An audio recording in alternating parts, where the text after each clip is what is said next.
여러분 안녕하세요. 찾아가는 새벽기도 시카고 예수사랑교회 조선영 목사입니다. 오늘도 변함없는 주님의 은혜와 평강이 저와 여러분의 삶의 종일 풍성하기를 기도합니다.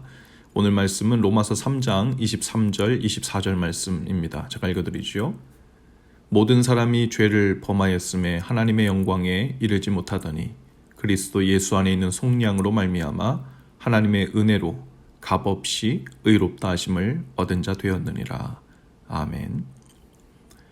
바울은 모든 사람이 죄 때문에 하나님의 영광에 이르지 못한다고 합니다.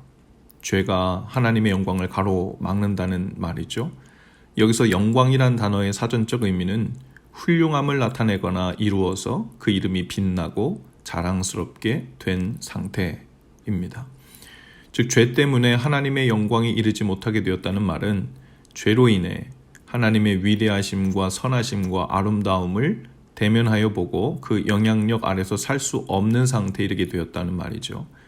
영광에 이르지 못한다는 것은 죄 때문에 하나님께 나아갈 수 없게 되었다는 말이기도 합니다. 마치 죄라는 먹구름에 가려서 빛나고 따뜻하고 사랑이 충만한 하나님의 영광의 빛을 쐬며 살 수 없는 상태가 된 것이죠. 우리는 죄라는 먹구름 때문에 하나님의 빛에 닿을 수가 없고 하나님의 사랑과 은혜와 긍휼하심을 기대할 수 없는 상태가 된 겁니다.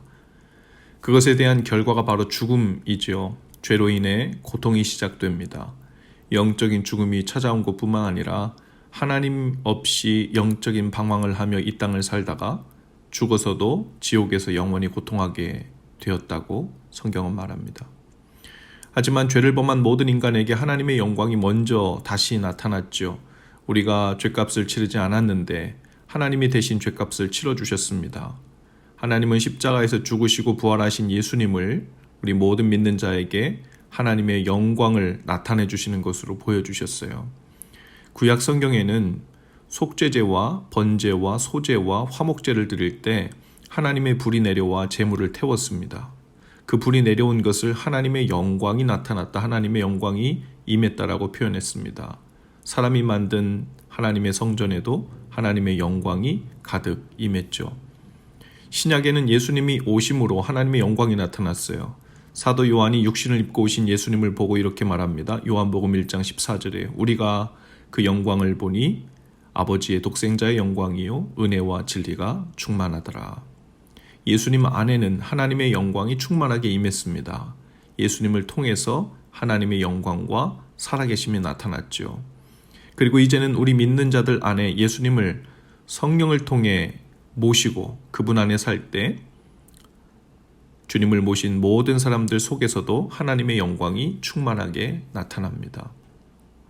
하나님은 예수님을 믿음으로 모신 사람들에게 성령을 주시고 하나님의 영광을 드러내시는 거죠.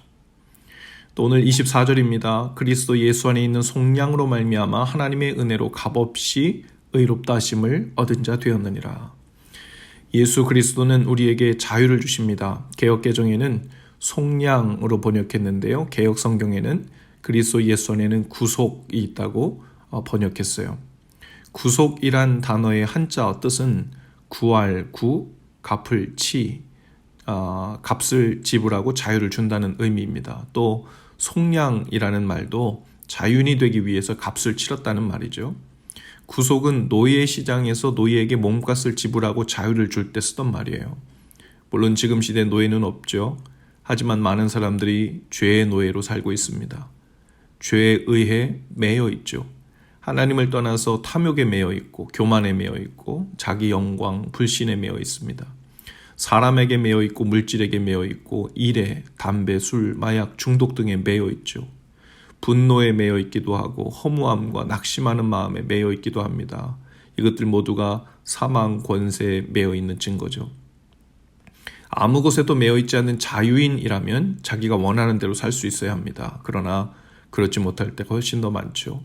담배 중독된 사람은 끊고자 해도 끊을 수가 없고 알코올에 중독된 자는 그만 먹고자 해도 계속 먹게 됩니다.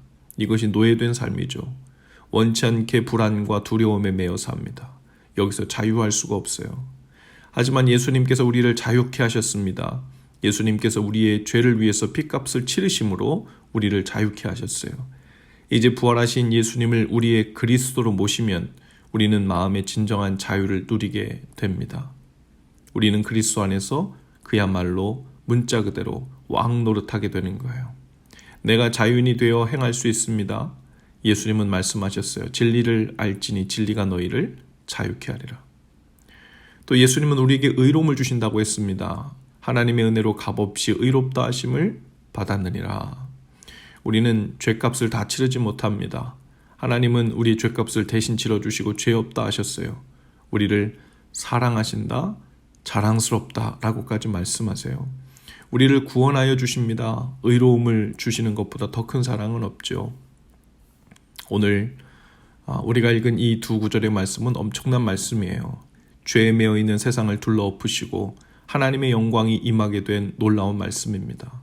이제 이것을 머리로만 이해할 것이 아니라 저와 여러분의 삶에 실제가 되어 우리의 죄의 삶, 어두움과 그늘졌던 영역들이 치유와 회복의 빛으로 정복되고 하나님의 통치 영역으로 전환되는 은혜가 있기를 바랍니다. 단순히 이러한 사실들을 알고 있다는 것만으로 하나님의 영광을 보는 것이 아닙니다. 죄에 묶여있는 모든 사슬들이 자동으로 풀어지는 게 아니에요. 많은 그리스도인들이 이 사실을 듣고 알고 있다는 것만으로 나에게 믿음이 있고 믿고 있다고 착각합니다. 그리고 믿음이 있지만 죄의 권세에서는 아직 풀려나지 못하고 있는 안타까운 상황에 있다고 혼란스러워하죠. 진리가 알지니 진리가 너희를 자유롭게 하리라 에서 진리는 예수님입니다. 어떤 지식이나 어떤 팩트나 스테이트먼트를 얘기하는 게 아니죠. 내가 곧 길이요 진리요 생명이요 라고 말씀하신 예수님의 말처럼 예수님이 진리이십니다. 인격적인 진리죠. 그리고 여기서 안다는 말은 인격적이고 경험적인 알을 의미하죠. 믿음대로 삶을 들여 살면서 그동안 눈에 보이지 않던 예수님이 실제로 성령을 통해 내 삶 깊은 곳에서 동행하고 계심을 경험적으로 알기 시작할 때 그 진리이신 주님으로 인하여 우리의 삶이 자유롭게 되리란 의미입니다. 오늘 우리의 삶의 진리이신 예수님을 더 친밀히, 온전히 그리고 실제적으로 알게 되는 은혜가 있기를 바라요. 그 은혜로 우리의 삶 모든 곳에 나타난 하나님의 영광을 보고 진리로 인해 해방되고 자유롭게 되는 은혜가 더욱 풍성히 나타나기를 주님의 이름으로 축복합니다. 기도합시다. 주님, 오늘 진리이신 예수님을 더 알기 원합니다. 믿음을 통한 순종으로 살 때 주님의 옷자락을 보게 하시고 세미한 주의 음성을 듣게 하옵소서. 우리 삶에 가려졌던 하나님의 영광이 다시 보이게 하시고 진리이신 주님과 함께 어둠의 권세에 사로잡혔던 우리 삶이 하나님의 나라로 정복되고 변화되는 은혜를 주옵소서. 예수님 이름으로 기도합니다. 아멘. 여러분, 오늘도 예수 사랑으로 화이팅입니다. 내일 아침에 다시 찾아뵙지요.